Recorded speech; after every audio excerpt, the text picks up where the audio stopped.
There was an initial part at the beginning of the journey where God told Moses to hit the rock with a staff and water would come from that. Now he says, don't hit the rock, but speak to the rock, and it will provide what? Water. Water is a symbol of salvation, the living water. Remember the woman at the well, I will give you water where you'll never thirst again. He's the water, right? That's come down from heaven. He's the bread of life. He is the water. He is the light. These are the symbols used for God. Jesus is the rock, right? And here he hits the rock twice. And because he hits the rock twice, he's not allowed to enter the promised land.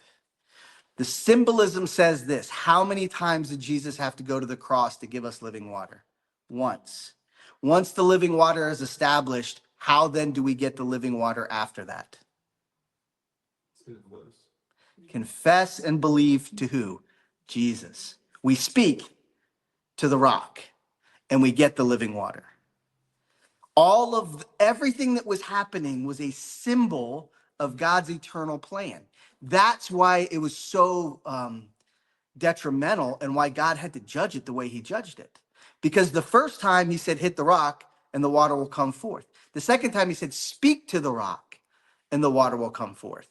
And instead of doing what God told him to do, Moses got angry and he said, because of your rebellious ways. And then look what he says. He says, do we?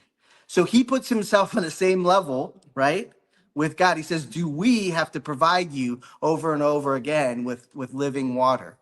And he hit the rock twice. The symbolism here is that Moses, by disobeying, distorted the gospel. The severity of distorting the gospel was that you will not enter the promised land, right? Later on, Paul would say, do not desire to be a teacher, because when you desire to be a teacher, you will get a greater judgment. Moses, so here's the thing.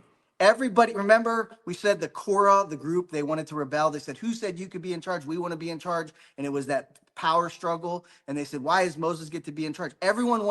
All these people wanted to be in Moses' position, but they didn't realize that his position carried a lot of weight and stress because he had to do this as a symbolic picture of God's plan, not just for the Jews, but for all of us. And in this one moment, he was put to do a task. God gave him a task and he didn't do it the right way. And he broke the picture, right? And just like me as a pastor, when I share the gospel, if I share the gospel in a way that is not biblically accurate, it's like me hitting the rock twice. If I go out and say, give your life to Jesus and he'll make you healthy, wealthy, and give you everything you've ever wanted, and your life will be perfect, that is hitting the rock twice. Right? If I go out and share the gospel and say, you can keep sinning, do whatever you want, just, it's a fireproof, get you out of hell card that you can take with you, that's hitting the rock twice because it's not telling the truth. It's not giving them the clear picture. And when Moses did this, he was actually distorting the truth that God was revealing. It was a revelation.